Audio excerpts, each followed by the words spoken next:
you for joining us. I'm Joy. And I'm Laura. And this is The Witches of Letters, a supernatural rewatch podcast. Buckle up as we dive into Season 2, Episode 3, Bloodlust.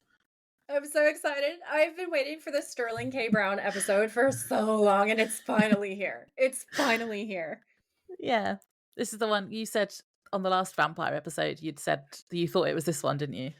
Yeah, I kept thinking that it was this one, and then it wasn't. And then I kept being like really, really disappointed because I feel I want to tell you something, but I feel like it's a spoiler, so I feel like I can't say it. But yeah. Mm-hmm. But this one is one of the ones that I watch all the time, and this is the one that I was thinking of. And like I am obsessed with it. I love him as an actor. I think he's a fantastic actor. And yeah. I think he played this part so fucking perfectly. He is flawless playing this character. He's a good character. I recently also saw him. He was talking on the This Is Us. So that's the other show that I really have enjoyed him in. He's on their podcast. That's the only one I recognized him for. Yeah. So he's on their podcast, and he was talking about his interaction with Supernatural fans. As part of, they talked about like, what was the wildest thing that you agreed to do for a fan before you found your personal boundaries, kind of a story. And he said that he was at a convention, and there was a woman who'd come from really far away, like a whole nother country, and it would have been a really, really, really long flight. And the only thing that she wanted him to do was like to do something that his character had done on the show. And now now that I'm saying it, I realize it's probably a spoiler, so I can't actually tell you what this thing was. But it basically involved him putting part of his anatomy on part of her anatomy in a like relatively intimate way, okay? And they're all like laughing and cracking up. And it is a hilarious story. But like that Mandy Moore is talking to him, and she's like, so you didn't do it, right? Like he repeats what the request is. He's like, she wanted me to blank her blank. And Mandy Moore is like, oh my God, you said no. And that was how you found your boundaries. And he said, no. I said, yes. He was like, I did not know how to turn her down. He was like, she was so sincere. And so like she traveled so far and stood in line for so long. He was like, I felt like I could not say no. And I just feel like it shows that he has a heart of gold, in my opinion. I think he just has a heart of gold, and I think he's a really kind person. So I really love this episode. I love him acting in this episode. I don't think I've ever seen him in anything and not enjoyed it. Like he's perfect, in my opinion. So the combination of him with two of my other all-time favorite actors is just like three, because Amber Benson's in this episode too. Yeah. It's catnip to me. Like I am living my best life in this episode. I've watched it so many times. I love it so much. And I also really love Ty Olsson, who plays Eli in this episode. So like we're thriving.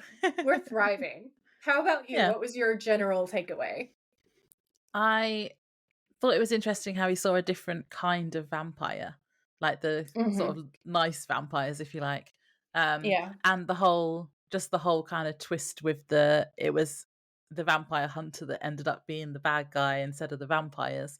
And that twist really got me, because actually at the beginning, because the opening scene kind of tricked me, because I'd guessed, because the name of the episode is Bloodlust, and there was like a woman running through the woods in like a white ruffly number, and then she was being chased by she's being chased by a guy in like a long dark coat or cape or something. I was like, oh, this must be a vampire episode, and she's going to be killed by a vampire. But then they did the old switcheroo, and she had her head cut off, and I was like, oh, maybe he is not a vampire. No, it's such a good fake out. And I love the way that this show explores the nature of what is monstrous. I think that's really, really cool. Like what's good, what's bad, what's monstrous gets kind of like brought up a lot in this episode. But it doesn't feel like we're being fed this like moralizing tale. It's a deeper cut than that. It's really well done. and I absolutely love it. I Yeah. absolutely love it. Well, it's kind of being told through Dean's point of view in the sense that we've kind of brought up in numerous episodes now that he's anything that's like a monster, he's happy to kill, even if it's a human. Yeah, Um, and so it's kind of like plays on his morals kind of thing in this episode because it was like yeah. Gordon has the same kind of outlook, and now Dean's realised, oh, there are some monsters we don't have to kill. Yeah, yeah. Well, I mean, like I feel like they're very aware of one, the appeal of the here's Johnny, the shining Mhm. version of Dean Winchester at this point. I feel like they've done a full season, they've seen fan reactions. I think that they know that that's something that Jensen Ackles plays really, really well. And Yeah. I feel like it probably wasn't a big part of the initial story, but then I think they saw how good he is. And I think they started to lean into it and explore it a little bit. Um, that's my opinion. And It goes a also, bit to the extreme in this episode, though. There's a bit where I'm like, "This he's gone too far now." When we get to that, yeah, I've yeah, got yeah. a No, but see, reaction. this is what I thought was because we've made a note of how like sometimes we're watching Dean and we're being like psycho killer, qu'est-ce que c'est? You know what I'm saying? Um, Yeah. and I can't help but feel like they decided to sort of like explore his darker side and kind of Mm, think about um like how far will Dean go and like how far into that darkness is he actually at this point in the story. And mhm, I loved that. I loved it so much. So when I was looking at Easter eggs, I found out that this is not a Kripke episode, nor is it a John Sheehan episode. This is a Sarah Gamble episode. And I thought that was cool because we talk about there being really strong female leads on the show, and we get these really witty, like female characters. And it's really nice to know that there were women in the writing room.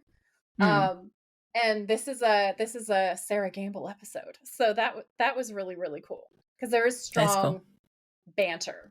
And Amber Yeah. Benson's character is just like she gives me life, and Ellen gives me Yeah. life. So like Yeah. I'm a Love really big Ellen. fan of that. Mhm. But I wasn't sure like what are we gonna get with regards to Easter eggs. Turns out though that she served us. Okay. Let me give you guys a rundown. A little prequel, if you will, of what we're covering Easter egg wise. We have 67 instances of cattle mutilations in this era, in this place. We have ghosts, we have UFOs, we have even got some fae from the Mm. Crow Nation, which is just so cool. Um and there's so many Silence of the Lambs references, and I was so excited because I've been completely chicken about watching that movie for years. Like I literally watched it all the way through for the first time this year. I love Um Silence of the Lambs. it's amazing, and then I became totally obsessed with it. Mm. And I watched the sequel too. And I'm obsessed with all of it. And then I started watching the TV series. So I went from like, I can never watch it. All of this creeps me out way too much. I'm never going to watch any of it to like being completely obsessed with it and needing to Mm. absorb all of the Silence of the Lambs, Hannibal Lecter content that I could get my little hands on. And when I was like looking into the Silence of the Lambs references, I found out this really cool cinema fact that I'm going to drop here, which is that it is the only Oscar winning Best Picture of the horror genre ever. Really? Ever. Yeah, it's the Wow. only one. Or at least according to Wikipedia. If you can believe Yeah. Wikipedia, it's the only one. But like I can't think of another horror that has won Best Picture at the Mm. Oscars off the top of my head. Like I Yeah, horror don't doesn't know. really get a It doesn't it's get kind of not seen nominations, as really. yeah. I don't know if it's like not seen as I don't think it's seen as good artistic enough. enough or something. Yeah. Yeah, yeah. They're Yeah. wrong, but yeah. Also, Silence of the Lambs is based on a book series, which Mhm. I didn't know before. Thomas Harris. Um, yep, it is. Yep. And Hannibal Lecter was based on a real person that Harris met while visiting a Mexican prison on a writing assignment. Oh, see, I didn't know that. I have read all the Yeah. books and I love the whole Hannibal stuff. Yeah. I really want to read the books. They're on my list, probably for like when I do my spooky reading, excuse me, my spooky reading this October. They're on my list. But, Yeah. yeah, I haven't read them yet, but I thought that was really cool. So I have included all of this and so much more in my, show notes. So there will be more, obviously, but there's a ton of information in my show notes for this episode, so you guys can, Cool. enjoy that. I have a couple of fun facts before we start the episode. The whole episode, I was like, there is something different about Sam. Sam looks different. The whole episode, I could not put my finger on it. And then when I was Uh-huh. looking through IMDb, I found this. It says, the first episode where Sam began parting his hair down the middle, the hairstyle he'd keep for the rest of the series. And I was like, Oh, oh, yeah! maybe that's why he looks different. I literally did not notice that. I also wonder if that's why the Scott Baio joke, because, he calls him Chachi, doesn't he? And Oh, he has yeah. this, like, that kinda, like, 70s style to his hair when he parts it down the middle. I Yeah. feel like that was, So, like, maybe Sarah was having a little banter with Padalecki. but he keeps it forever, apparently, now. Yeah, I love that. So that was fun. And then there was another fun fact. And the only reason I'm putting this here is because I can't work out where in the episode it should go. You might know. So it says, during the filming of this episode, Jared Padalecki, Sam, injured his hand when he fell badly during a stunt. He thought it was merely sprained and went straight into filming the next episode, 204, Children Shouldn't Play with Dead Things. Ominous. Yep. Without having it checked, but it got more and more painful, and finally he went to the doctor and discovered his hand was in fact broken. Because he had already begun filming, he couldn't bandage the hand until filming for that episode was finished. The writers ended up writing in an accident for Sam and his line, I think she broke my hand, to explain the fact that for the following few episodes he would be wearing a cast. And so I noticed that he was like holding his arm towards the end. I don't know if it was the last scene, Yeah. it was towards the end, but I couldn't work Yeah. out which stunt it was. I was like, when I watched the second time, I was like, I'm going to work out what stunt it was that he hurt himself, but I couldn't work it out. I wonder if it's when the vampires come to take him. I think he gets knocked around quite a lot in that scene Ah, before they knock him yeah, out with the phone. So I wonder if he fell or if he put his arm up. And yeah. then if maybe there's a take where he accidentally blocked the phone with his arm or something. I don't Hmm. know. Because there's two scenes where he's in like fight scenes, but he's not really doing all that much No. in the scene with Gordon. So I don't think it's then. I think it's either going to be when they take him or when they're kind of manhandling him to get him into the van the second time. Hmm. Yeah, but it's got to be in there somewhere. But yeah, no, that's really interesting. I didn't know that it was like really broken. No, so I'm going to look Um, out for next episode when he's got a bandage on. And I'll be yeah, like, I know poor why. guy. Yeah, yeah, yeah. Because Imagine though breaking your hand and not realizing, and then when you did realize, you couldn't do anything about it until you finished work. uh-oh. Yeah. Do you wanna drop the synopsis for us? Yes. So, this is season 2, episode 3, Bloodlust. The original air date for this episode was October 12th, 2006. Sam and Dean are investigating some decapitations and cattle mutilations in Montana. They charm their way into the morgue where one of the victims' heads is being stored, and upon examining the head, they find out the victim was a vampire. They then meet a vampire hunter called Gordon, who admits he is behind the killings of the vampires, and Sam and Dean offer their help, but he rejects them, saying he wants to hunt alone. He goes to kill another vampire, but gets into a life threatening situation, and Sam and Dean end up saving him. They all go to a bar, and Dean and Gordon hit it off. Sam leaves, and once back at the motel, is kidnapped by vampires. They explain they do not hurt humans and let Sam go to prove it. Sam tells Dean this, but Gordon overhears and sneaks off to ambush the nest of vampires. Sam and Dean follow, and what takes place at the nest shows that Gordon is in fact the monster in this episode, not the vampires. Sam and Dean fight him Hot and stop his villain! Sorry, I couldn't stop myself. Sam and Dean fight him and stop his murderous rampage. And yeah, he is a hot villain, and this is my first one, I believe. Unless we count John as a demon. Finally! Yeah, we did count John as a demon, so this is actually number 2. But, like, can I just finally but I told you. And then from this point on, there's just more hot villainy, okay? It Okay, just kind of, like, expands and continues on in a really fun way. cool. But I I'm here love for it. how I was like, there's hot villains, there's hot villains, there's hot villains. And she didn't believe me because we're basically at the end of season 1 and then into season And 2 I'm like, before where? she was like, oh, fine. Okay. Yeah. Where This are whole these time hot she's been villains, like, Joy? where are they? And she was like, should we even keep this as part of our games, Joy? Because there are none. There are none. Where are they? I feel so vindicated. Okay, so I've kind of described this already. So the opening, we're in Red Lodge, Montana. There's a woman running through the woods and she's being chased by something. And this is where I thought she must have a vampire after her. Before I knew she was a vampire and being hunted by the vampire hunter.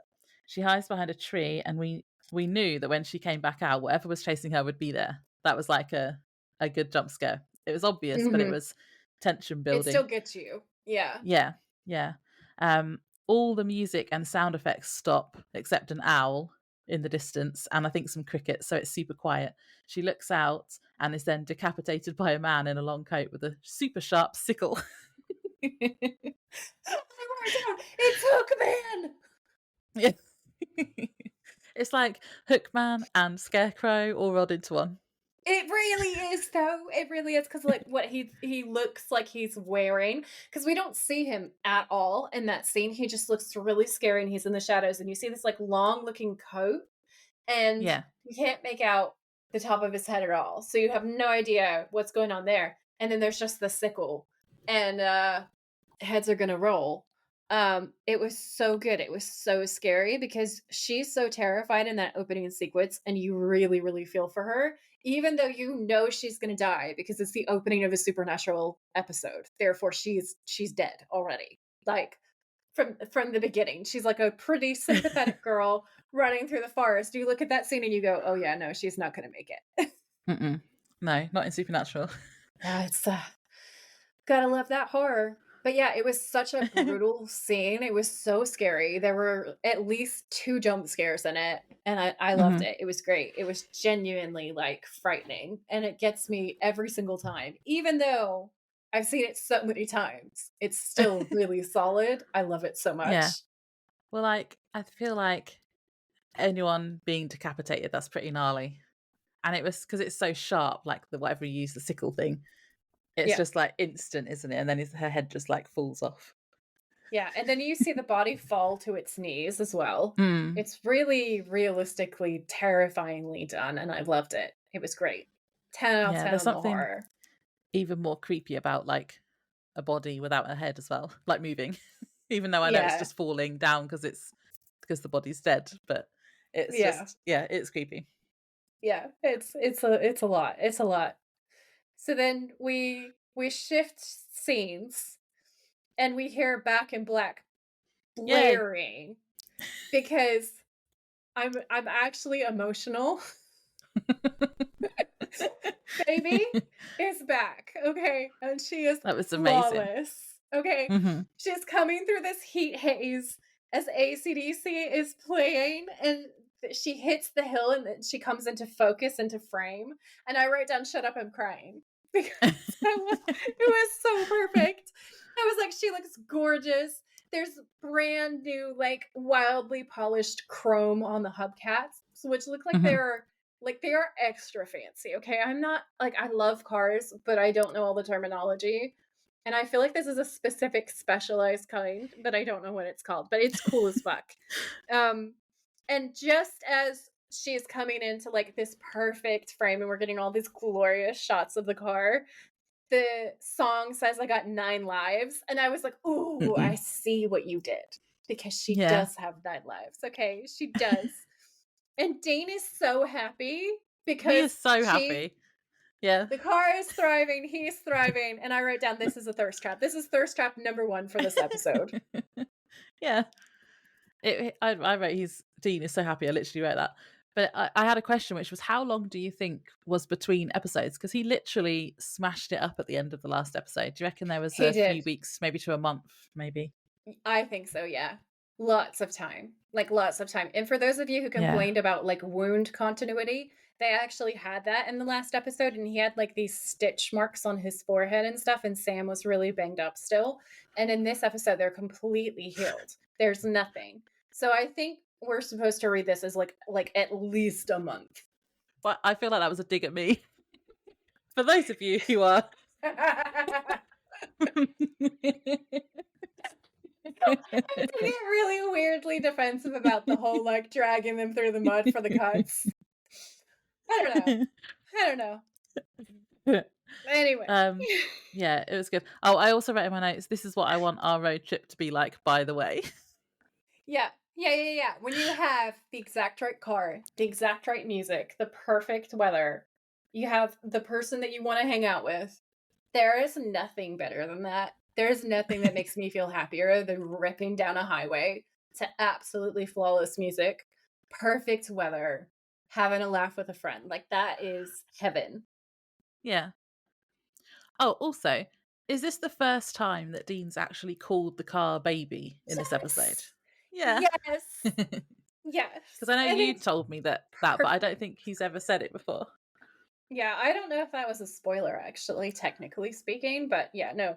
This is this is it. This is number 1. This is the first time that we Yeah. know that that car is baby. And oh, I love it. I love it so much. There's so many like epic things in this episode. I watch it so much, you guys. So, Dean says, "Woo, listen to her purr. Have you ever heard anything so sweet?" And Sam says, if you two want to get a room, just let me know, Dean.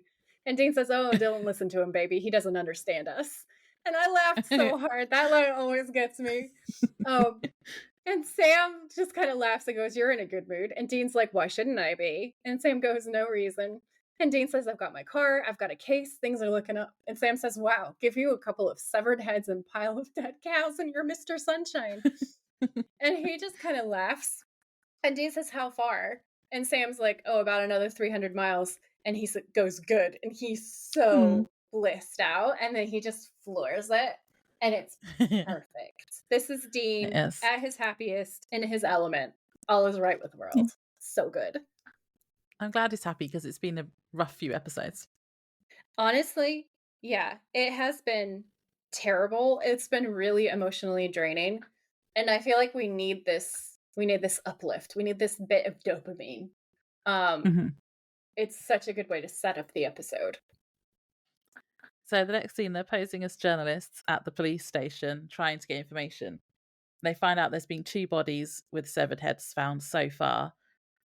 Dean asks about the dead cattle near the bodies, and Sam asks if he thinks there's a connection. And I I just wrote down, he says it might be ritual stuff. I was like, great description. And the sheriff basically just laughs in their faces. Oh, he's like he is tearing them to shreds. Okay, so I need to read you my notes because my notes are like a blow by blow description of my exact thoughts in the moment, and I need to share them with you guys. So number 1, I wrote, "Holy fuck, it's Mr. Monopoly." Because he's this perfectly rotund gentleman with the exact right white mustache. He's totally white at the sides of his head, right? He looks exactly like Mr. Monopoly. I shit you not. Everyone needs to go look at this, okay? This actor is a very handsome man. He's great. He's an older gentleman. He's a silver fox, if you will. But he looks exactly like Mr. Monopoly, and I could not get over it at all. Even the Supernatural Wiki show notes were like, a very mustachioed sheriff. And I cracked up so hard when I saw that. Then Mustachioed. he starts talking about, he starts talking about the cattle stuff. Dean goes, "Yeah, what about the cattle?" And the sheriff goes, "Excuse me?" And Dean says, "The cows found dead, split open, drained, over a dozen cases." And the sheriff's like, "What about them?" And Sam says, "You don't think there's a connection?" And the sheriff says, "Connection with?" And Sam says, "First cattle mutilations, now 2 murders." Kind of sounds like ritual stuff, which is what Laura was talking about. And Dean says, like satanic cult ritual stuff. And he's so sincere, which makes the next part so much funnier because the sheriff laughs in their faces. And then he goes, "Oh, you're not kidding." And Dean goes, "No." And then he talks to them. I wrote down he talks to them like they took the short bus to school like every single day of their lives. He says, "Those cows aren't being mutilated. You wanna know how I know?" And Sam goes, "How?" And he's so sincere. And this makes it so much funnier again. The sheriff says, "Because there's no such thing as cattle mutilation. Cow drops, leave it in the sun with 48 hours, the blood will split it open so clean, it's just about surgical. The bodily fluids fall down into the ground and get soaked up because that's what gravity does. But hey, it could be Satan. What newspaper did you say you worked for?" It's just like the way he says, "Because that's what gravity does." He's like, these people are idiots. They are so stupid. Meanwhile, Sam's face says, he's like, "Bitch, I went to Stanford Law, you human walrus." Like, that is exactly what he's thinking. I swear to you, like, his face is amazing. It's this mixture of like feeling really uncomfortable that someone is clearly calling him dumb to his face, but then also the combination of the irony that Sam is probably the smartest person in any room at any given time. So just for context, national law school acceptance rates are about 41%. Stanford law acceptance rate is at 6%. Sam is so smart. And when you know that, and then you know the sheriff is talking down to them and calling them both like absolute idiots. It makes it so fucking funny. And then Dean replies because he says, what outlet did you say you work for?" And Dean says World Weekly News, and Sam corrects him and says Weekly World News. And Dean just goes World. And he looks lost. And Sam goes Weekly World. And Dean goes Weekly. And then he goes, "I'm new." Oh, no.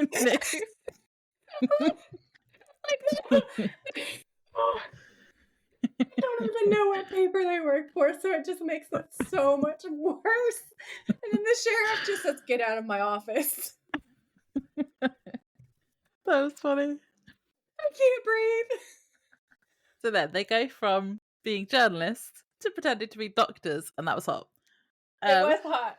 It was hot. Can I just say also that Sam, when he's pretending to be a journalist, gives me Clark Kent vibes, and I think that's hot. And then I wonder if that was the parting. maybe. Oh my god. And then you have the suit and the tie, and then on top of the suit and the tie, which is hot, you have the lab coat, which is extra hot. So you just get like layers of hotness as we progress, and it's great. It's great. So they're at the morgue, and they're, depending on how you look at it, they're either charming or lying their way into the morgue. A little bit of column A, a little bit of column B. And so yeah, they're trying to get rid of the morgue attendant so they can then be there alone. Oh, there's a fun fact here, which is, did you notice his name tag? I did. Yes, I did. You did have that one. We have the same point. You go ahead and tell the people. Oh, so it says Jay Manners, and that's a reference to Kim Manners, who's I think he's executive producer, but also has directed loads of the episodes. Yeah.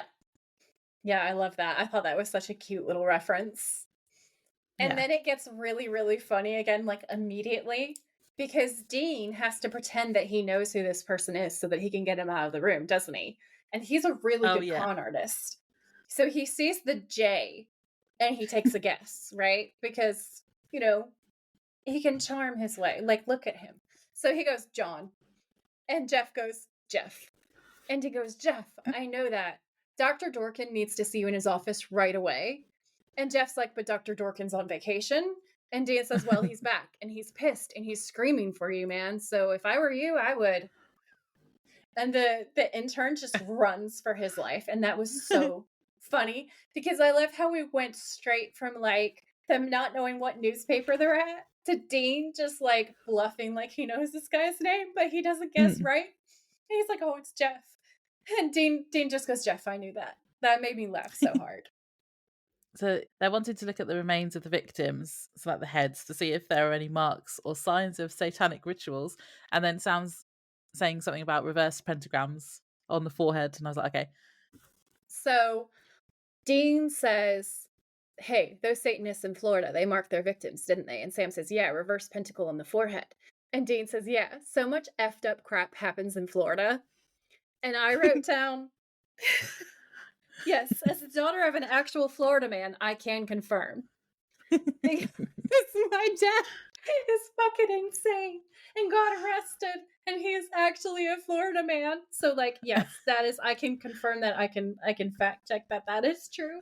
That had me laughing out loud. So then Dean hands Sam some latex gloves, and then he puts on some latex gloves, and Sam opens the compartment of where the body is and wheels out the corpse. And there's a box between the corpse's legs, which like they had to put her head somewhere. And Dane looks across Mm. at him and he goes, "All right, open it." And Sam goes, "You open it." And Dean goes, "Wuss."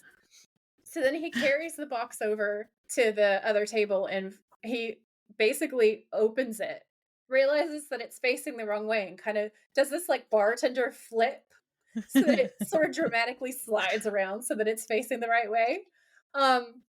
And he looks at it, and they're both clearly like not enjoying themselves on this one, Their but they're faces also are trying. hilarious.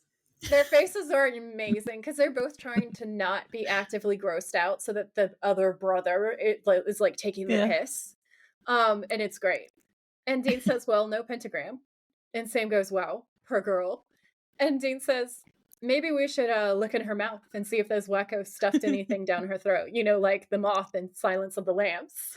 Yeah. And that's our Silence of the Lambs reference. There's so many in this episode, though. I love it. And so Sam's like, "Yeah, here, go ahead." And Dean goes, "No, you go ahead." And Sam's like, "What the fuck? Like, why should this be my job? It's great." And then Dean goes, "Put the lotion in the basket," to him. That was funny. It was so funny. I loved it so much.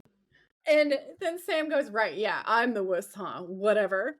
And I love that part because Dean's expression is like he's been read. He's been read for filth because he really, really doesn't want to do it.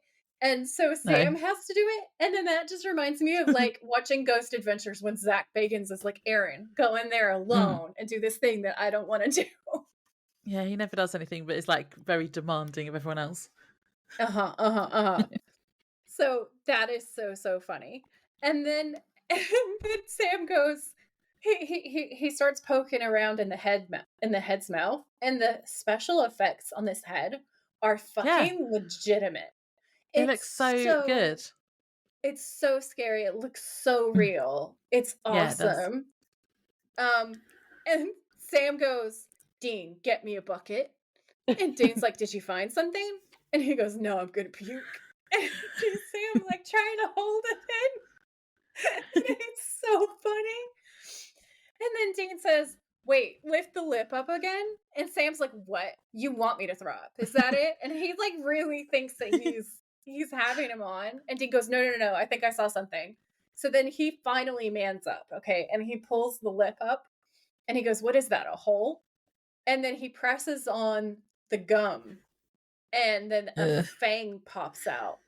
Ew. And this is amazing. I wrote down that the head and the vampire effects on this one are a 10 out of 10. It was so gross and so scary. I was eating movie snacks while I was watching the show, and I went, "Ugh, ugh." It is incredible. Like, this is gotta be one of the best scary, like, grotesque sequences of the show, full stop. It's awesome. Everybody needs to rewatch this scene. Yeah. This is when I was like, got the twist from the start, obviously, of my first time watching it. Yep. Oh, and then Sam's then- like, "Well, this changes things." And Dean's like, "You think?" And I was like, "Yeah, I agree." It was so funny. I love that. Because Dean is so sarcastic when he's like, "You think?" It was great. I was like, they turn between the two of them. So first you have Dean being super happy and Baby being flawless, and then you have this like hilarious banter with fucking Mr. Monopoly sheriff guy, and then this. It's so good. Yeah, it's good. So then they go to a bar and they're bribing the bartender for information about the vampires without kind of saying vampires. Now, I didn't realize until I watched this the second time that the barman is Eli. a vampire. Yeah. Yes. That's Eli. I didn't realize it to start with. So that's Ty Olson. He's one of my favorites. He's also engaged to one of his Supernatural co-stars. I can't remember. They might be married by now because I'm not sure how many months ago that announcement was. But like the whole fandom was like, yes, and it's so cute because everybody Uh, loves him and we love DJ too. So we were like, yes. Um, and I literally wrote down. I was like, Laura's gonna make fun of me because I was like, wait, is Eli the bartender? And then I was doing my, I rewound it like 3 or 4 times, and I was like, "Eli is the, it's Ty, it's Ty," and I had a little meltdown because he also later on plays another character in Supernatural, who, by the by, is also a vampire. Um, huh. so he's a great actor, and he gets to be a vampire twice because he's that good. He's like a fan favorite. Everyone loves him, but he's also phenomenal in this episode. Mhm. Even though we don't see like a ton of him, he is fucking great. And I Yeah. also wrote down that he's like the most undercover vampire ever because he's working in a bar and he's fooled fucking everyone. Like Gordon has been drinking in this bar, hunting people for Yeah. like a solid 2 weeks at this point, but nobody suspects Eli. And I was like, bartending at night is the perfect job for a vampire. Just saying. Mm. Yeah, definitely. So while they're talking to the bartender, we see that there's a guy who's listening in on their conversation. This is Gordon. And when they finish talking, he's disappeared. And then outside, we see him kind of watching them. He's watching them and following them. And then they go around a corner and they've obviously sensed that he was there because then they jump scare him and push him against the wall. So he like, does he turn around and then he turns back and then they're there, Yeah. like kind of holding him against the wall with a knife to his throat. And they're asking to see his teeth because they think he must be a vampire. Yeah. And he says, Yeah. I'm not a vampire. He said he overheard them in the bar and he has to show them his teeth and everything. And it's really funny. It is so funny. I love it so much. It's a great scene. Um, Sam's like, "What do you know about vampires?" And Gordon's like, "How to kill them." Now, seriously, bro, that knife's making me itch. And Dean kind of puts his head to one side. And so Gordon goes to pull away a little bit, and then Sam's pinning him even harder. And he goes, "Whoa, easy there, Chachi." And that's the part that made me laugh so hard because I was like, this is a haircut reference. It's amazing. And then he shows him that he doesn't have any fangs. And he's like, "See, fangless, happy?" And then Dean's like, "Who the hell are you then?" And that's really great. Mhm. And then we get to see his car, which is Oh, yeah, a that's cool. cherry red El Camino from like 79 or 81. So she's like baby's sister, kind of. Mm, And I don't know if she has a name, but she is a very cool car. And then it's he cool. shows them his hunter arsenal. And we're like, he's a Mhm. hunter. And he's wearing the plaid, which is a dead giveaway because plaid is clearly the uniform of all hunters everywhere.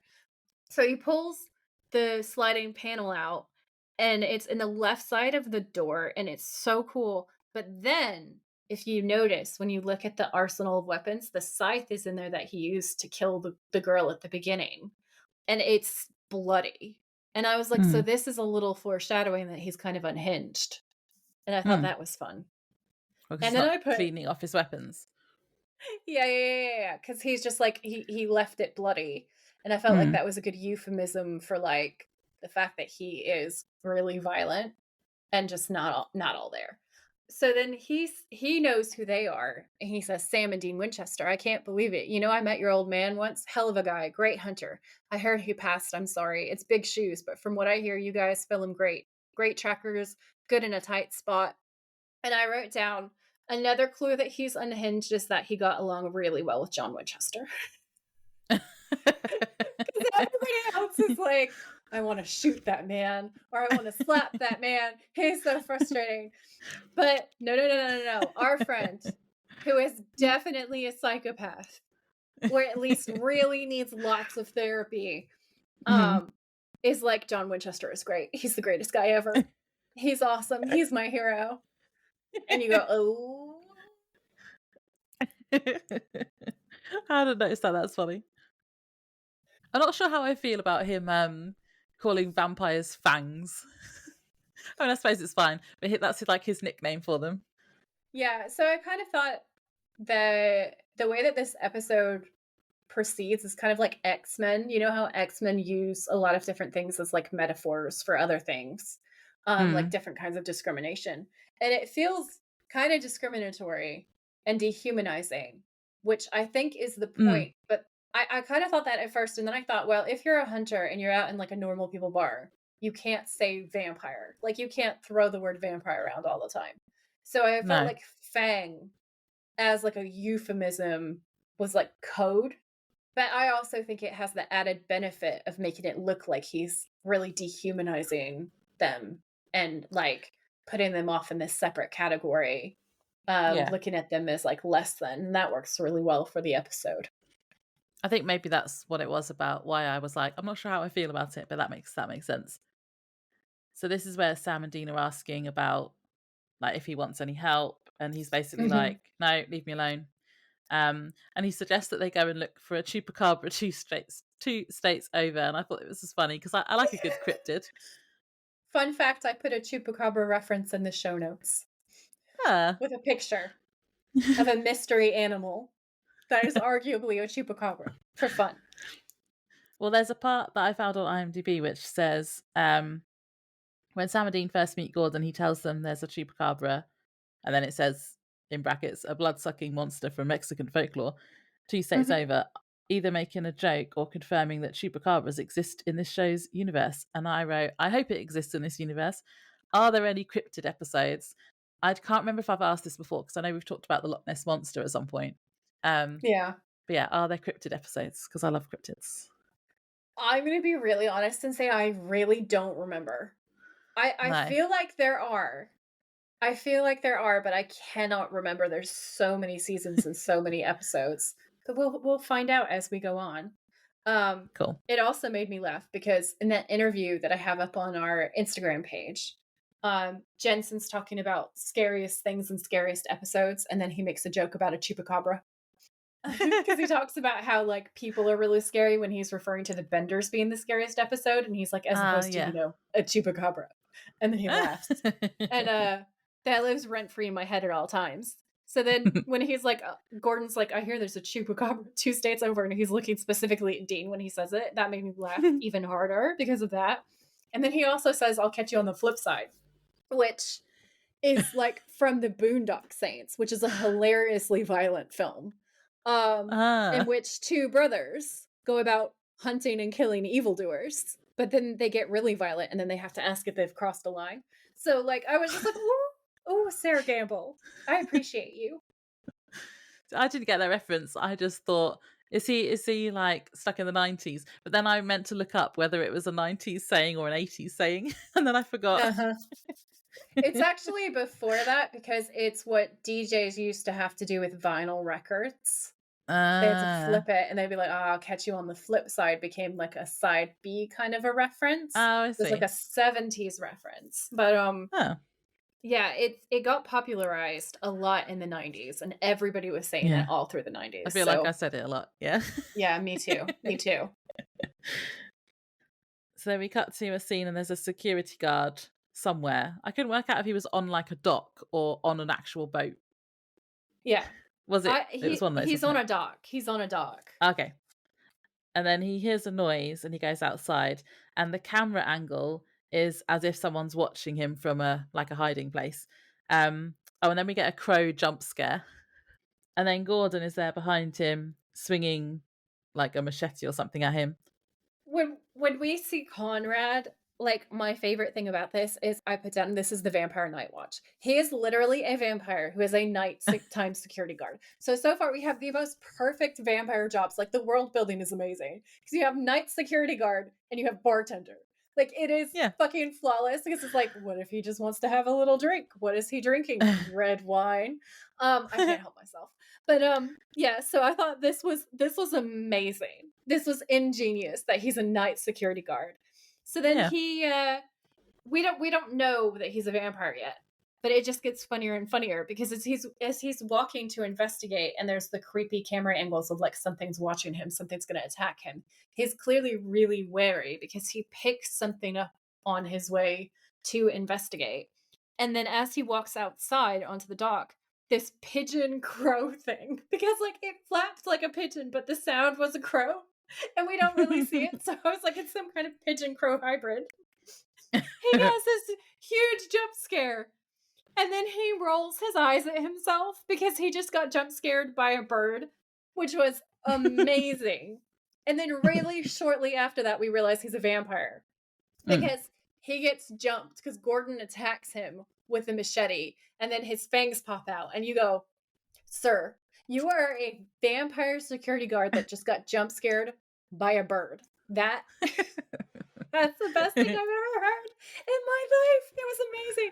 This is horror comedy at its finest, okay? This is Hot Fuzz levels of horror comedy. So then Gordon slashes at him with the machete. And then they're fighting near this electric saw. And Conrad turns the saw on. And it becomes really clear that his plan is to like decapitate Gordon. Because Gordon's there to decapitate him. So, you know, he's like, turnabout is fair play. There's a lot of decapitating going on. 100%. This is the heads will roll episode. So he body slams him onto the saw table, as in he body slams Gordon onto the saw table. And he's so strong because like Gordon is not a small man. And this looks really cool. So then Gordon is literally about to get his head sawn off. And it's so brutal and so scary. But also poetic justice, if you like actually think about it, with what we know later. But then Sam and Dean are somehow there and grab him and save him by yanking him away. And I wrote down, I find it really hard to believe that Conrad didn't notice them at all. But maybe he was so hyped up on revenge that he just was in the red mist or something. I don't know. He did get jump scared by a bird. Definitely. I had a flag here as well because I was like, it's very convenient that Gordon, who's apparently this amazing hunter and he's been hunting on his own for years and years and years, just happens to get in a life-threatening situation just after he's met the Winchesters and then they have to come and save him. Yeah, I hear that, okay? So Dean comes through by stabbing Conrad with a harpoon. And then I wrote, where the fuck did that come from? Because just like, I suppose on the dock, it's on like near the boats. Yeah, but like they're not gonna leave just harpoons, just perfectly polished, enormous, crazy weapons just lying there for anyone to pick up and kill people with. You know what I'm saying? Like it's just also convenient. It's so convenient. It's too much. It's like 2 seconds ago he had nothing in his hands because he was pulling. Because they each had one of Gordon's legs, and they yank him away, which is how he gets not decapitated. And then magically, Dean has this harpoon. But anyway, so we allow it, and we move on.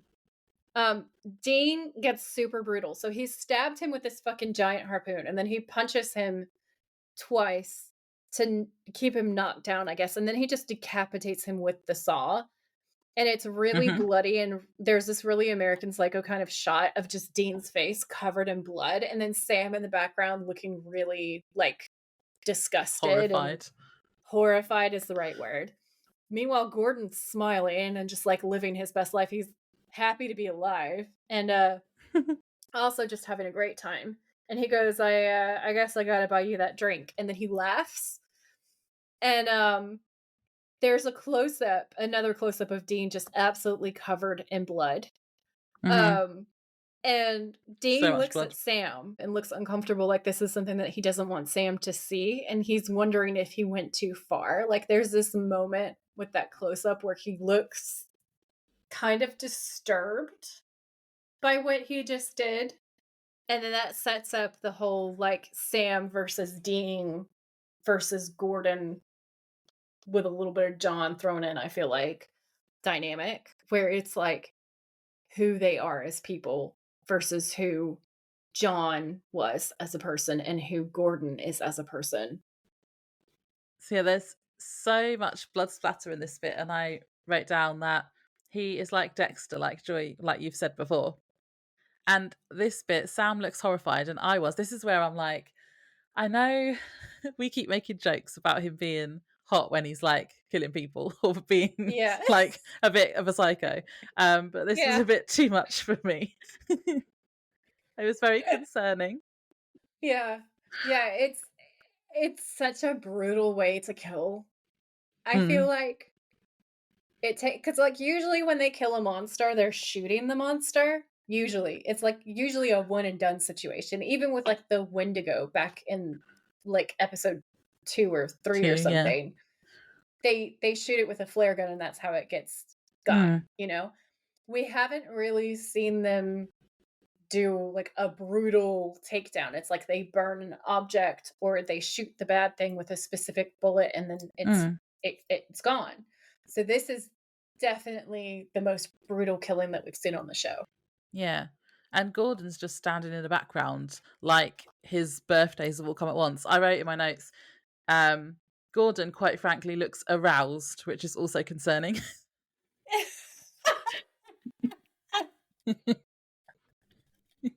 This is when I realised there was something not quite right with him. Oh my god. Yeah.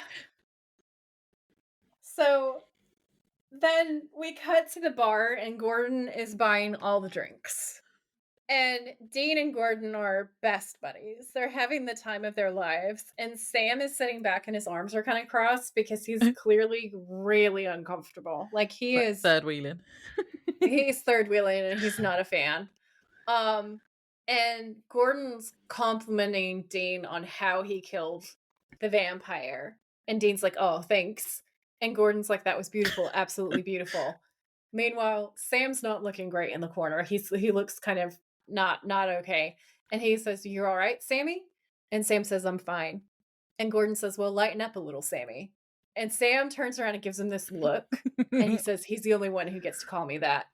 Yeah. And one, he was not happy, but two, that was really cool because it is such a Sam and Dean thing.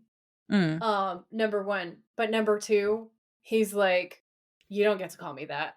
Like, you can yeah. tell he does not like Gordon from the beginning, and it's kind of hot with the way that he stands his ground.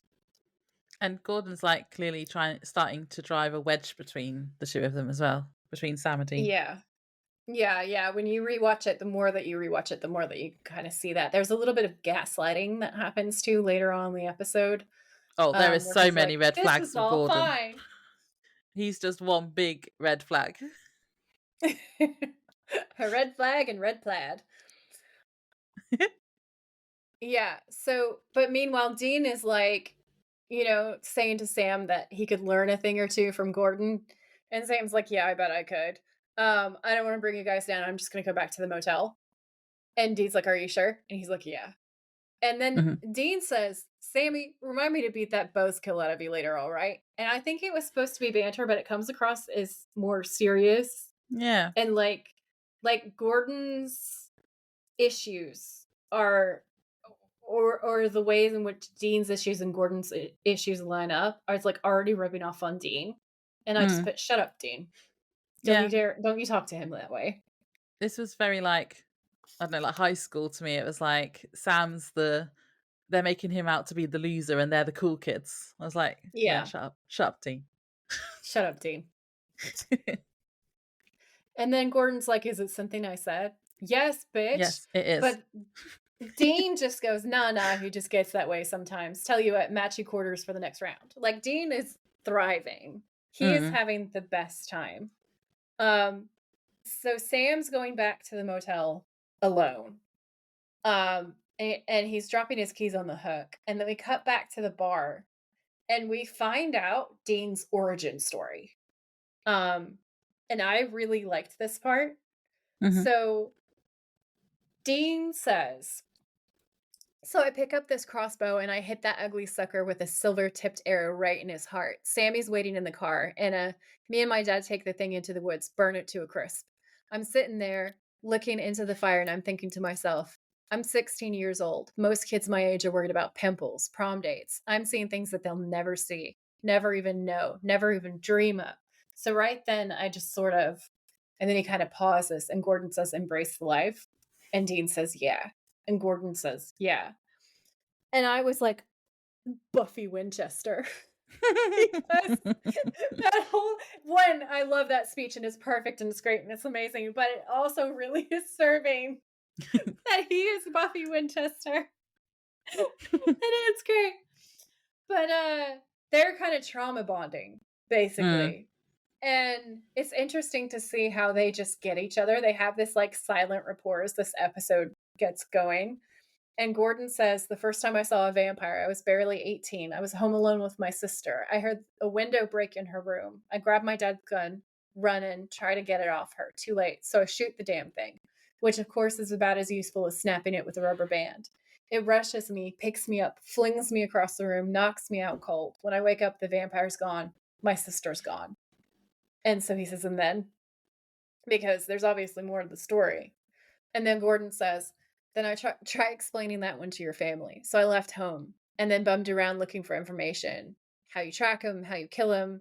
And I found that fang. It was my first kill. And Dean says, sorry about your sister. mm, And he says, yeah, she was beautiful. I can still see her, the way she was. But hey, that was a long time ago. I mean, your dad, it's got to be rough. And Dean says, yeah, he was just one of those guys. Took some terrible beatings, just kept coming. So you're always thinking to yourself, he's indestructible. He'll always be around. Nothing can kill my dad. Then just like that, he's gone.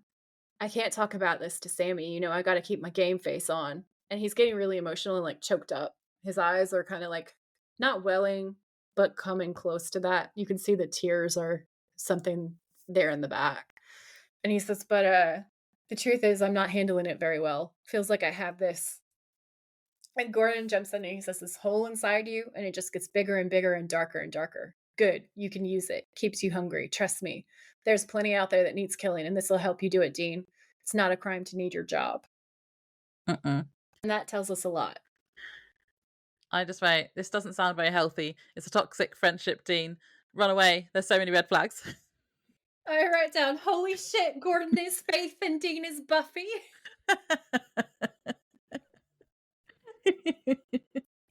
They so are.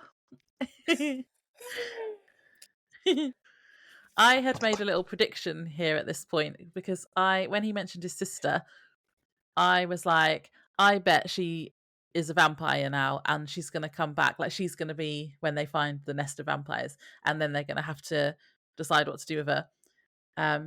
But little did I know that he'd already done that. Yeah, he's already killed his sister. Mm-hmm.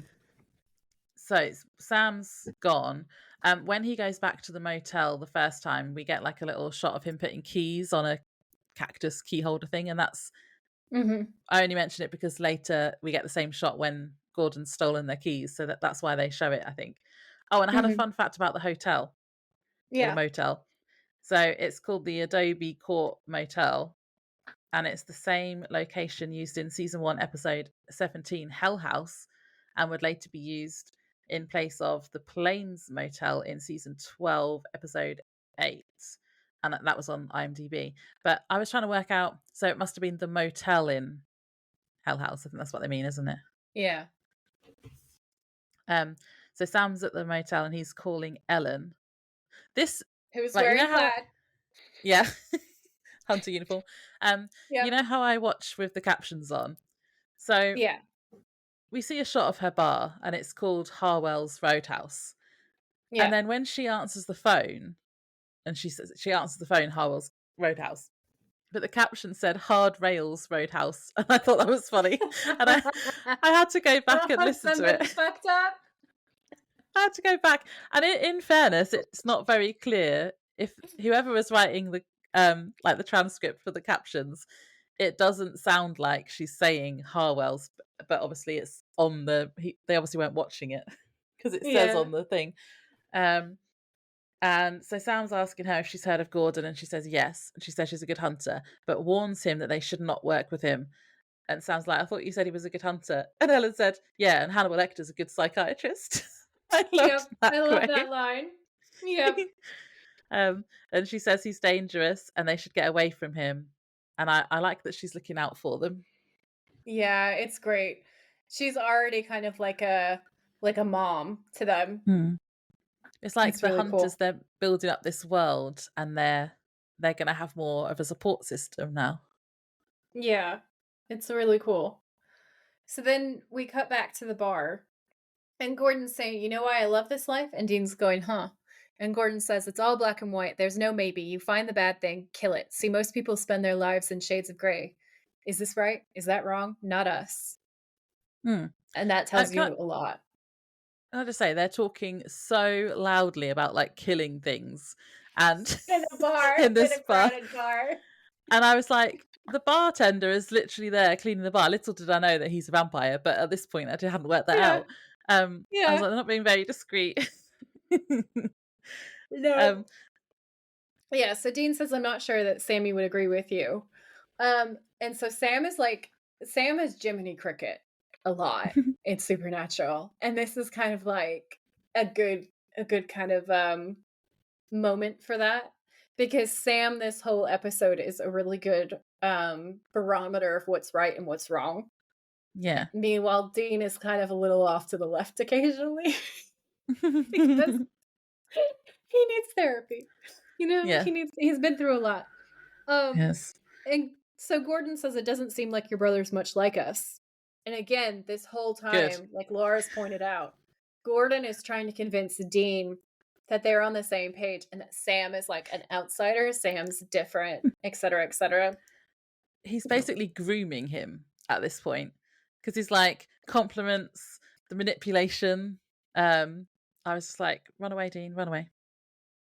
So yeah, so he he is certainly he wants to be Dean's best buddy. You know, he wants to be his best friend. And he says, "I'm not saying he's wrong, just different," because he's not going to say something bad about Sam in front of Dean because he's not dumb.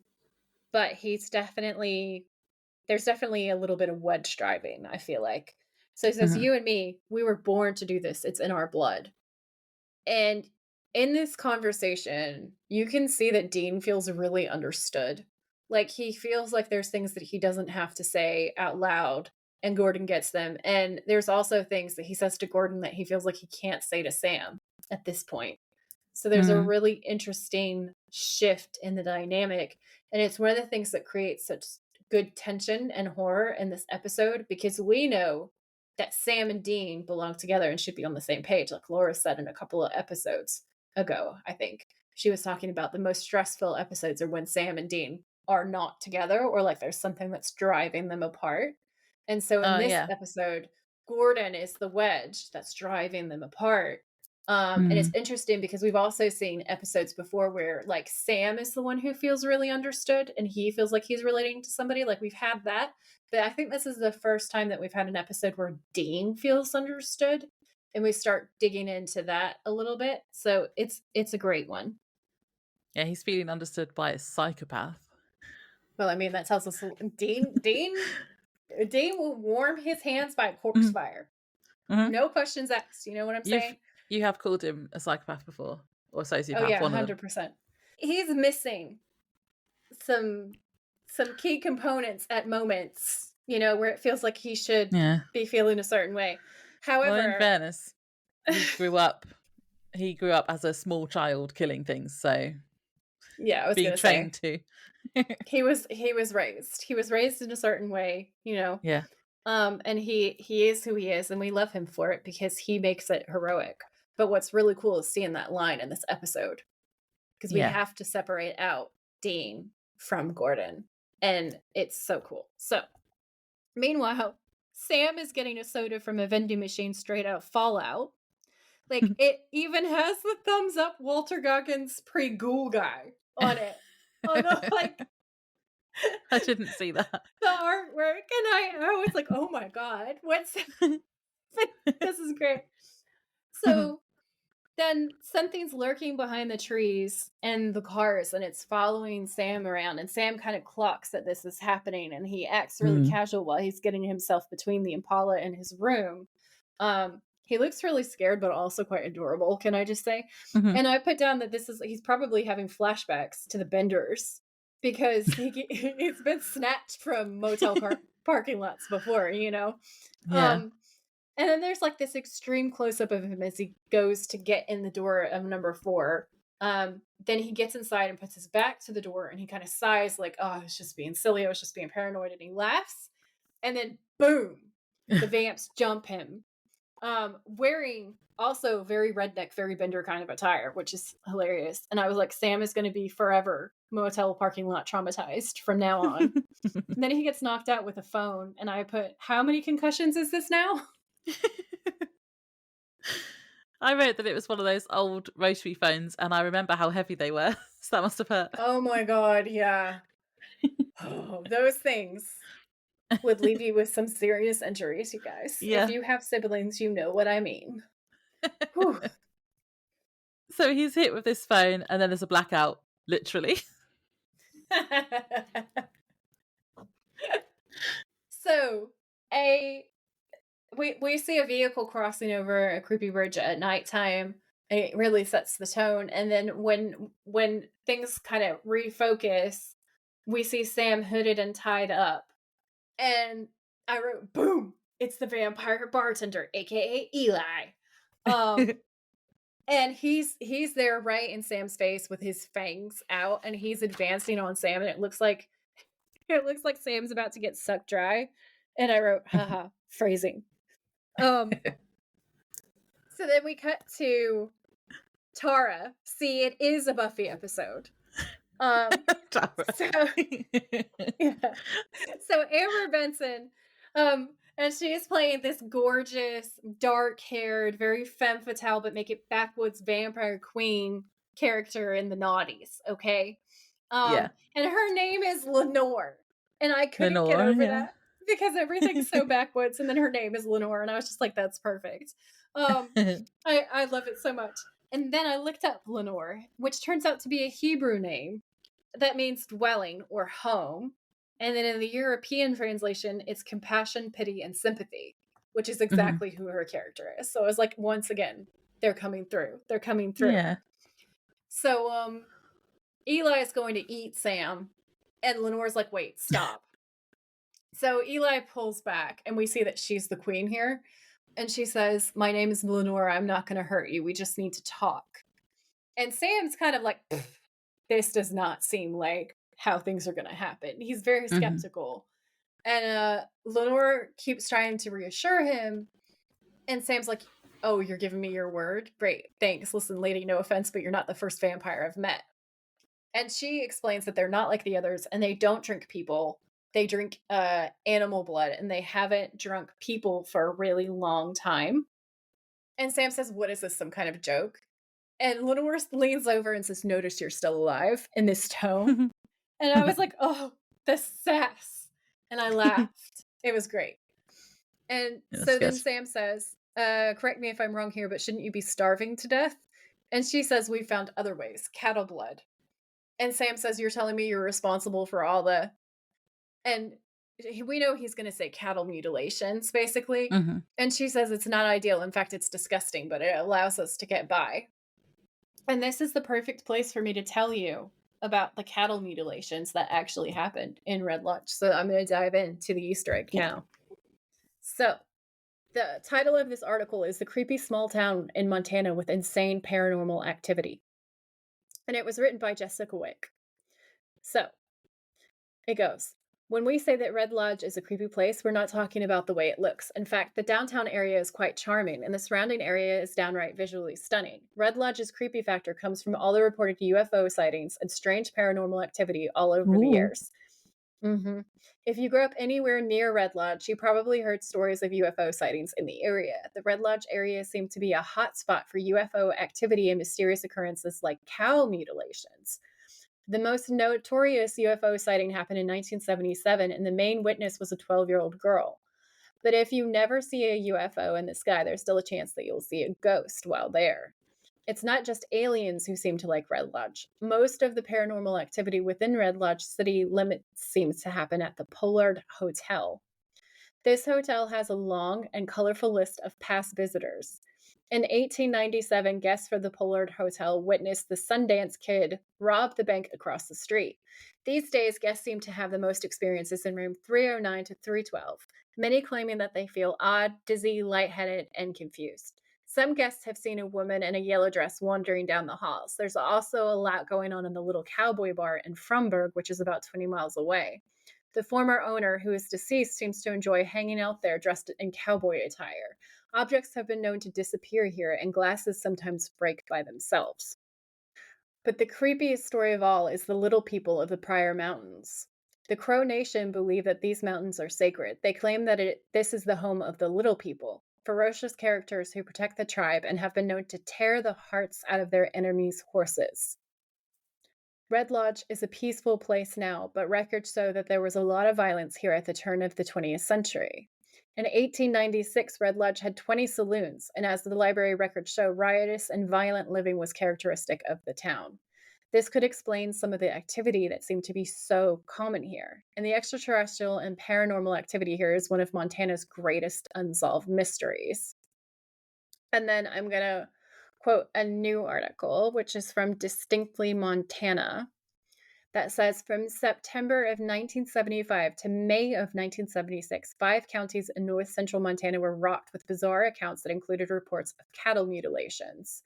Cascade County Sheriff's Deputy Keith Wolverton was understandably perplexed by what he found when he was called to a ranch on September 22nd. He'd seen cattle mutilations before. They'd been appearing more and more over the last few months, and he had been tasked, in fact, with getting to the bottom of it. But this one was different. The udder and sex organs had been removed completely. Not so odd in cases of cattle mutilation, but it was the way the body parts had been removed that struck Wolverton. The cut, obviously made with a very sharp instrument, had serrated edges.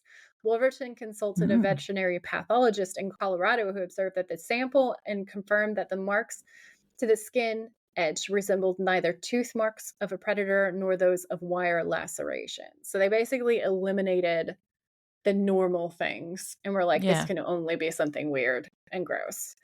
Um, from the late summer on, reports of mutilations came flooding in. During one feverish August night, the Sheriff's Department of Teton County responded to 3 cattle mutilations on 2 different ranches.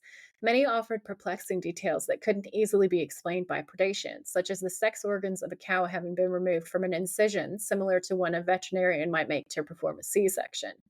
Others exhibited minute puncture wounds, were apparently emptied of all blood, Lenore. Mm. Okay. Or had limbs removed via cuts that sheared through bone but left no bone dust behind. Oh, yeah, that's creepy. It's just so weird, and there's just so much of it. Hmm. There's a lot more than that in the show notes. There's way more on the UFO sightings. There's cryptids for those of you who like cryptids. It's insane. It's like, I don't know if any of you guys have heard of a place called Skinwalker Ranch, but Mm-mm. it's like that level of like wild, unexplainable stuff. And there are various experts, it looks like, who come in, like county sheriffs and other people who try to investigate. And there's elements of each one of these cases that just cannot be explained. And it's so bizarre. Hmm. So that's a lot of fun reading for y'all. I hope you enjoy it. That is the inside of a John Winchester notebook. Just the show notes from this episode. They are wild. Yeah, I've only when you hear about cattle mutilations in stories and stuff before, it is usually in UFO stories. So now we can be like, well, it might be vampires.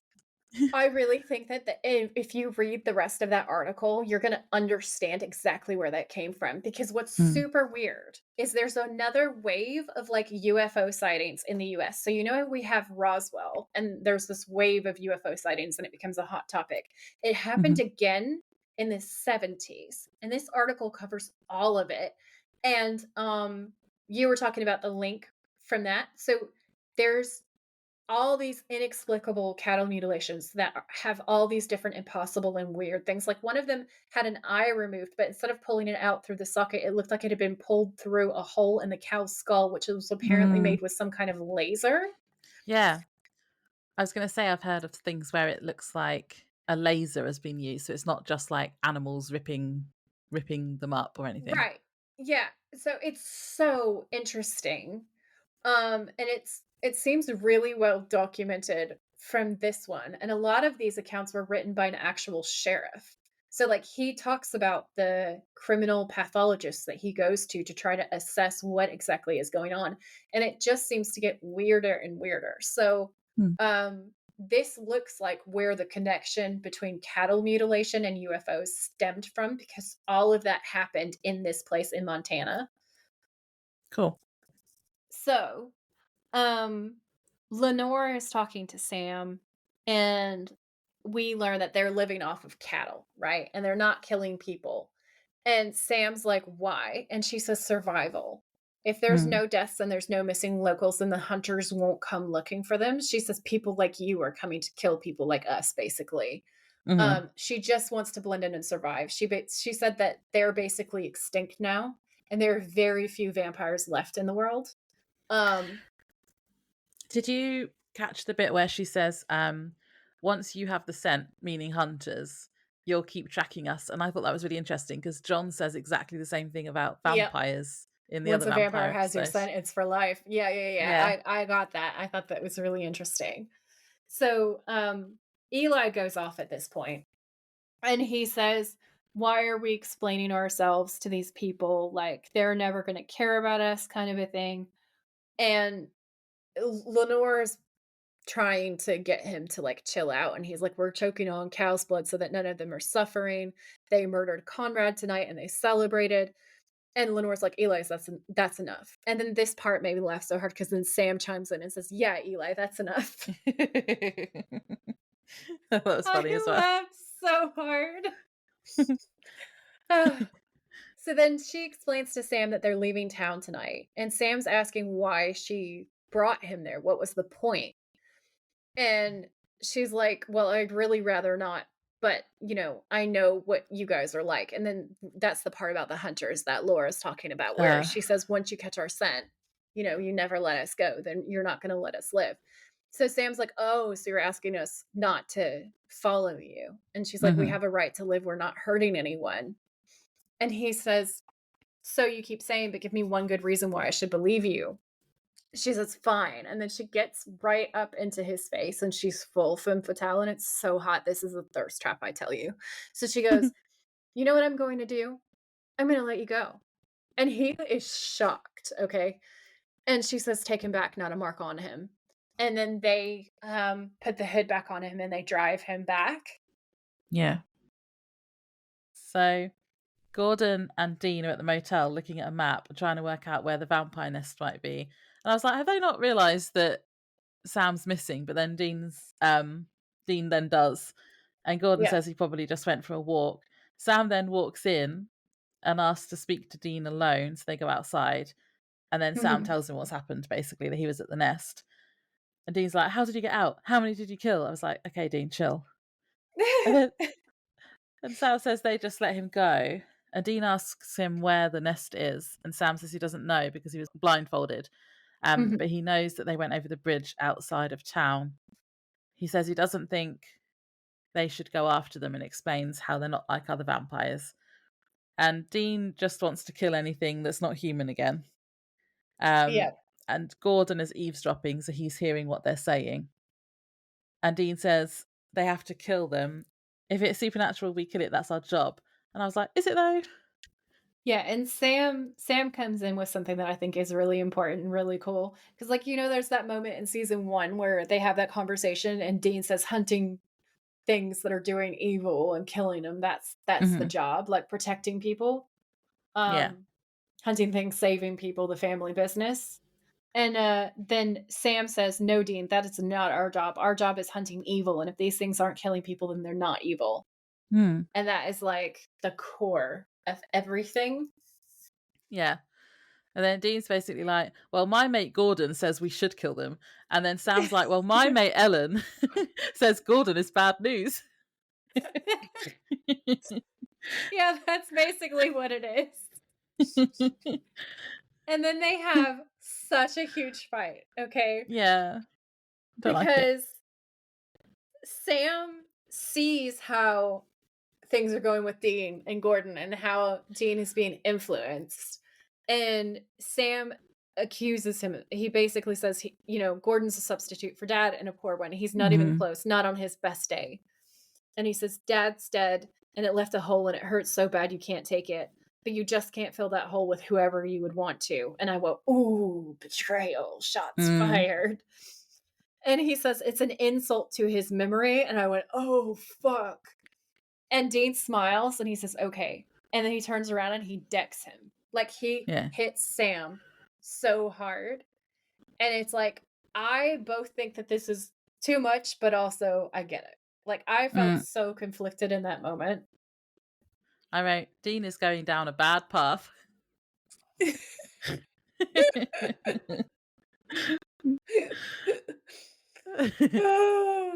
This is where we realise, so Dean says he's going to go to the nest anyway, and this is where we realise that Gordon's gone, and so are their car keys, so he's stopping them from following him, or trying to anyway. Yeah. So then we got to Dean hot wiring baby. And Dean asks if Sam remembers anything else about directions. And this is where I was convinced that Sam is definitely a true crime fan, because he's basically memorized every single turn and feeling from the drive as he was kidnapped. And I have heard this so many times in like survival stories after people have been kidnapped and taken to a second location, like the whole trying to memorize the turns you've taken and all that kind of stuff. I would be so bad at that. I would be fucked. I would have no chance. But I love this scene. He says something like, "How did you know?" And Sam's all deadpan and manly, and he just says, "I counted," and it's hot. Like that, I wrote that down as a thirst trap. He just looks at him, "I counted," and he's like Batman. And I was just like, "Oh, okay, that was awesome." Yeah. So Lenore is packing up her old book collection, and I wrote down, I want to be her vampire bride. She's spooky and loves books, and this is a thirst trap for me. So then Eli and her fight because Eli is justifiably angry that his family are getting murdered. But Lenore says, I'm not giving up hope. If we can change, they can change. And I was just like, oh, amazing. And then I write down, this is Magneto talking to Charles Xavier. It's like, it literally is. So they're having this conversation about like what to do, and Lenore wins in the end, and she tells him to go into town and get the others, and that they're going to leave before sunrise. And then we cut to the bridge, and it's nighttime outside, and Gordon's car is crossing the bridge and turning up the small road. And at this point, we go, "Oh shit!" He's obviously worked out where they are, and he might get there before them. Yeah. So Sam and Dean are actually behind him on the road, and it's kind of tense. And then we go into the exterior of the farmhouse where Lenore is coming out of the house with her box, and she's putting it on the flatbed of the truck. And I put, this will not end well, because she was being too cute. And anytime someone's too cute and supernatural, they're about to get got. So Gordon comes from fucking nowhere. Literally, like she starts to look wary. She turns around. He stabs her in the chest with this bloody knife. And says, "Dead man's blood, bitch." And it's really, really, really dark. And I write down, he's clearly enjoying this in quite a disturbing way. He needs therapy, but he's a fucking hot villain, though. Yeah, he is. In fact, earlier when he was driving, I'd written down, Gordon's driving to the nest, looking like a snack, to be honest. Shame he's a psychopath. Oh my god. Okay. So my next note is Hannibal scene, because Ellen compared him to Hannibal Lecter, didn't she? So Lenore is sweating and barely breathing as Gordon cuts her over and over and over again, and it's honestly really scary and really triggering, to be perfectly frank. Like, this is like skin flashbacks. Yeah. This scene is terrible. And so Dean and Sam catch up to him, and they walk in, and Dean says, "Hey, Gordon, what's going on?" And Gordon says, "Just poisoning Lenore here with some dead man's blood. She's going to tell us where all her little friends are, aren't you?" And then he says, "Want to help?" And Dean is kind of like starting to be like, huh, maybe Sam has a point. You know, like you could start to see there's a little bit of a shift. He's not all the way there yet. Like, he goes back and forth, but like you can see him kind of starting to roll over and being like, oh, maybe there's something wrong with this guy. The penny's dropping. It is. Slowly, but it is. So Gordon says, grab a knife. I was just about to start in on the fingers. Ugh. Yeah, no. If you guys want a truly scary episode, this one is up there. Like, this is actually a really brutal, really dark episode. And then he drags the knife across her arm again. And this is so death by 1,000 cuts. And also we know from what John did to the other vamp that this is beyond what you would need to do to poison her, because he literally just shot a vampire with an arrow and she was poisoned for like hours. So this is like a revenge sequence in Rambo that we're watching right now. And Dean's like, whoa, whoa, whoa, hey, let's all just chill out, huh? And Gordon says, I'm completely chill. And he says it, and he is, and he smiles, and he's so charming. And I was just like, oh, hot villain. And then Sam steps up and he says, Gordon, put the knife down. And we all know that Sam being protective is awesome. Oh, So yeah. it's hot. Yeah. He steps toward Gordon and Dean kind of like goes to stop him. And Gordon says, it sounds like it's Sam here that needs to chill. And Sam says, just step away from her, all right? And Gordon says, you're right, I'm wasting my time here. This bitch will never talk. Might as well put her out of her misery. And then he pulls out an even bigger knife. And he looks at Sam. This didn't make me laugh. He looks at Sam and he says, I just sharpened it, so it's completely humane. Like, Yeah. It's like, yeah, logic. Because you know that he's winding Sam up, but he's like, it's banter. And honestly, I laughed so hard. And then Sam's like, this is bullshit.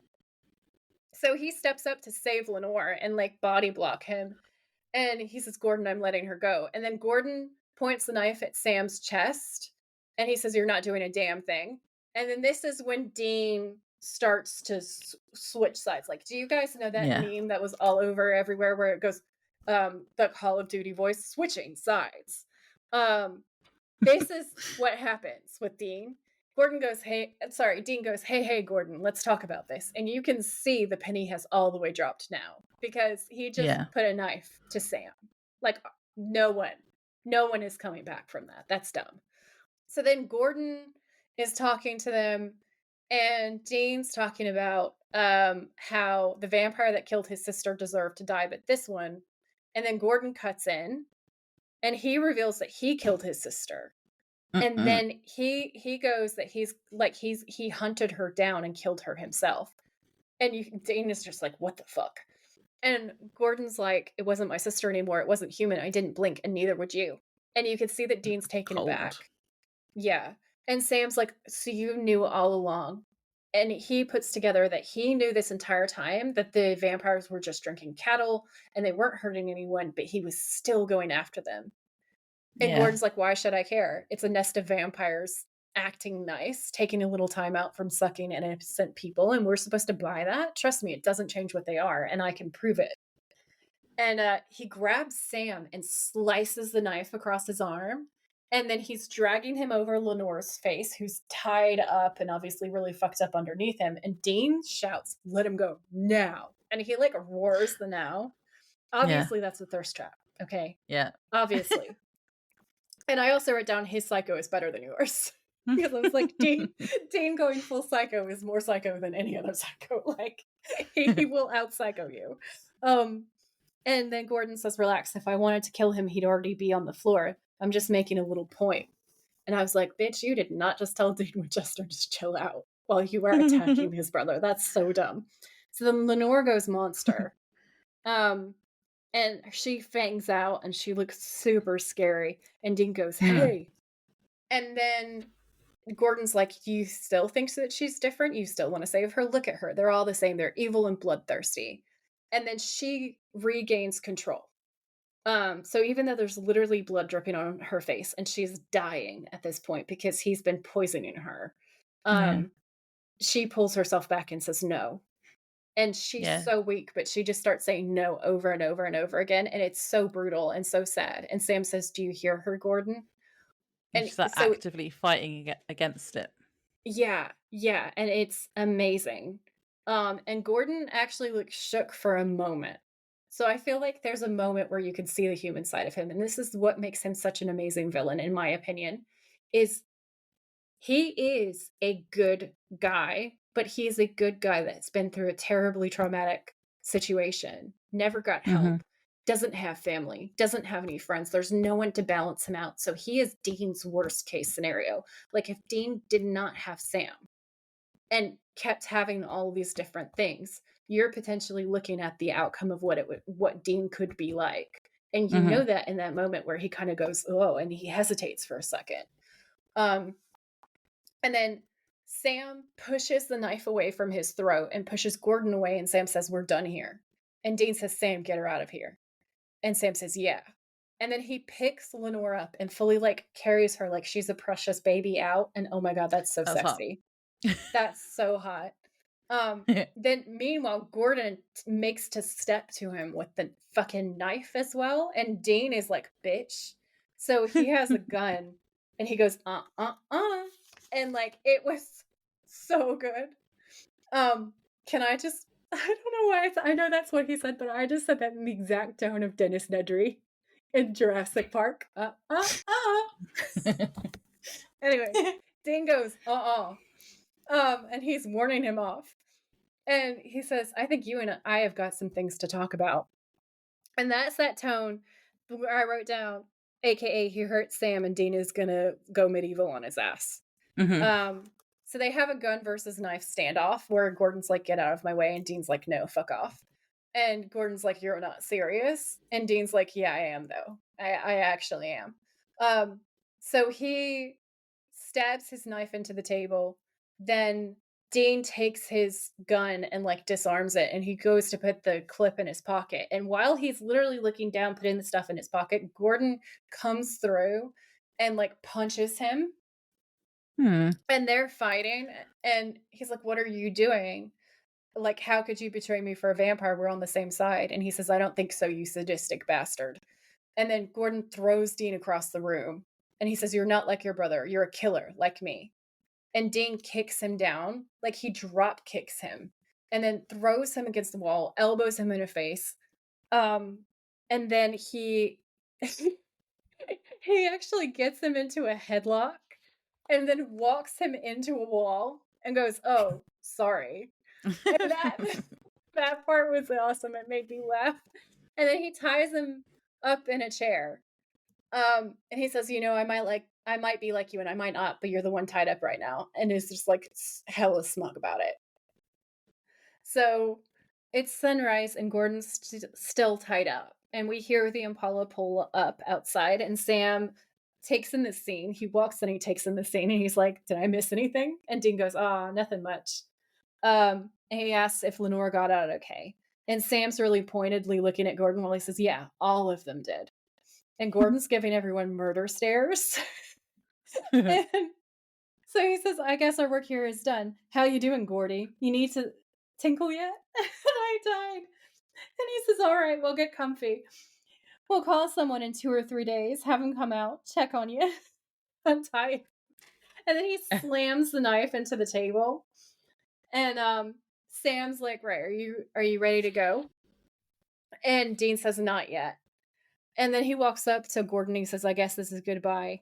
And then he laughs and he says, well, it's been real. And then he decks him while he's still tied to the chair and the chair goes flying over. And Mhm. Sam looks at him like, well, that just happened. And then he also looks like, and also this is why no one can touch me because Dean will literally destroy them. Mhm. It just reminds me of that meme where you see over and over again in the supernatural fandom where it's like Sam being a big brave boy, and then Dean walks in and he's like, that's the mean person that hurt me. And then Dean fucks him up. He looks super scary. It's great. So then Dean Yeah. says, okay, I'm good now. We can go. And Sam laughs. And this is the part that Laura was talking about. He's like holding his arm Mm. as he's walking out, and they've But wrapped a now bandage. I'm thinking maybe it's just because he's holding it, obviously, because he had his arm cut. I'd forgotten about that bit. I So it was might gonna not say be. because it's probably broken, Well, but yeah, it might be yeah, broken by then as well. yeah. So then Dean's walking out, and he looks at Sam, and he says, "Sam, clock me once." And Sam goes, "What?" And Dean goes, "Come on. I won't even hit you back. Let's go. Let's go. You get a freebie. Come on. Hit me." And he's like bouncing back and forth, like ready. He's like steeling himself to take this hit. And Sam just looks him up and down and he goes, "You look like you just went 12 rounds with a cement block, Dean. I'll take a rain check." And then he smiles real evilly, like you won't know when it's coming, but it'll be good. And that made me laugh so hard. Yeah. And Dean says, "I wish we never took this job. It's jacked everything up." And Sam's like, "What do you mean?" And Dean says, "Think about all the hunts we went on, Sammy, our whole lives." And he has this kind of a moment. And he says, "What if we killed things that didn't deserve killing? I mean, the way Dad raised us." And Sam interrupts him. He says, "Dean, after what happened to Mom, Dad did the best he could." And Dean says, "I know he did. But the man wasn't perfect, and the way he raised us to hate those things. And man, I hate him. I do. When I killed that vampire at the mill, I didn't even think about it. Hell, I even enjoyed it." And Sam says, "But you didn't kill Lenore." And Dean says, "No, but every instinct told me to. I was going to kill her. I was going to kill them all." And Sam says, "Yeah, Dean, but you didn't, and that's what matters." And Dean says, "Yeah."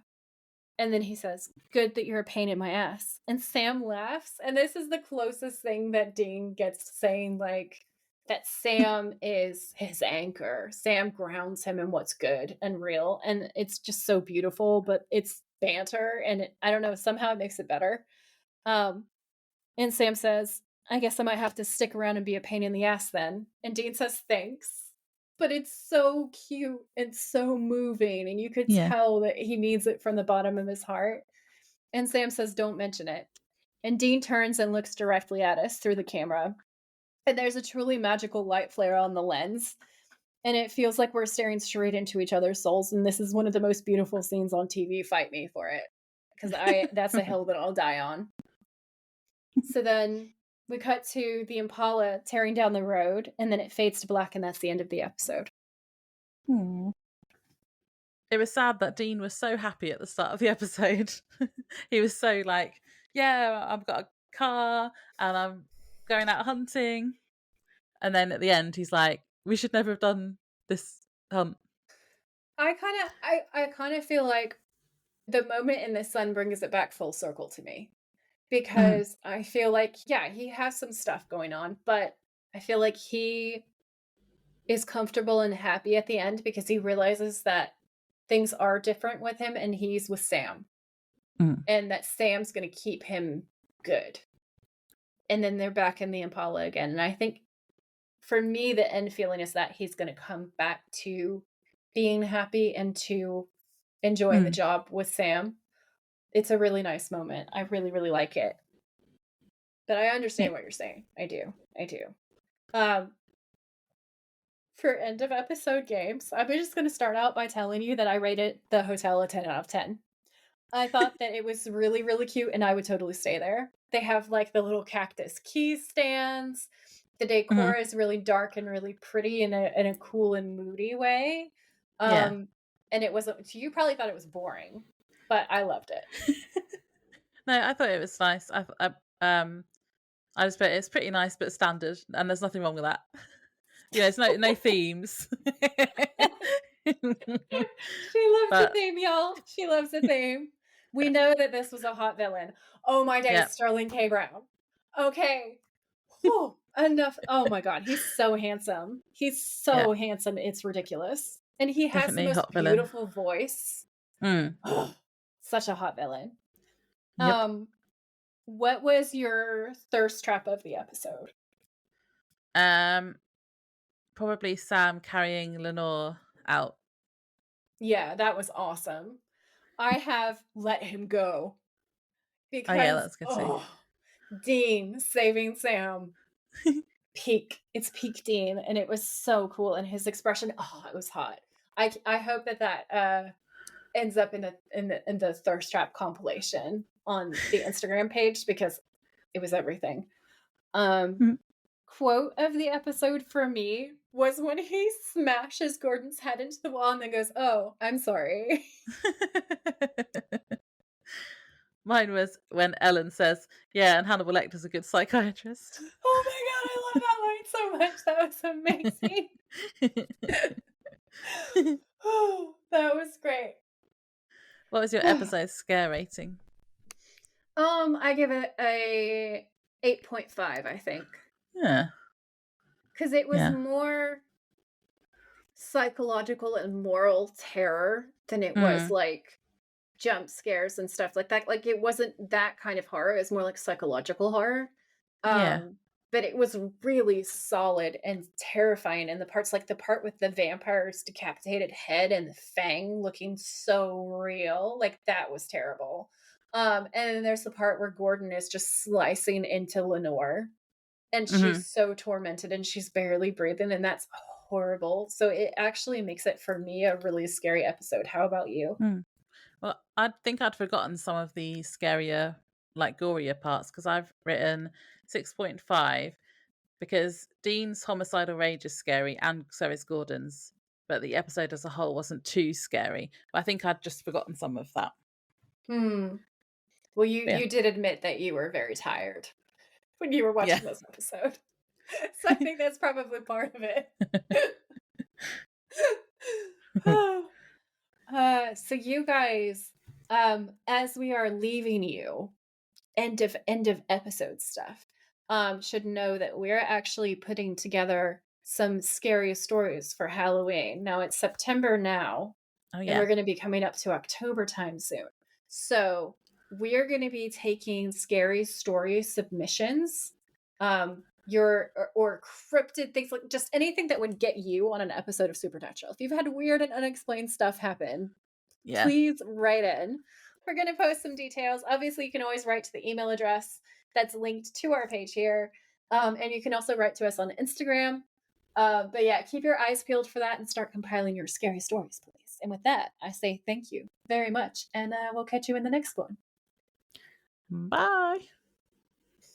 Thanks for tuning in. If you like this episode, please rate, review, and subscribe. We would be very grateful. And if you know someone who would enjoy it, please share. You can find us on Instagram at the Witches of Letters podcast, or you can email us at thewitchesofletters@gmail.com. Until next time, stay safe out there, have each other's backs, and always keep fighting.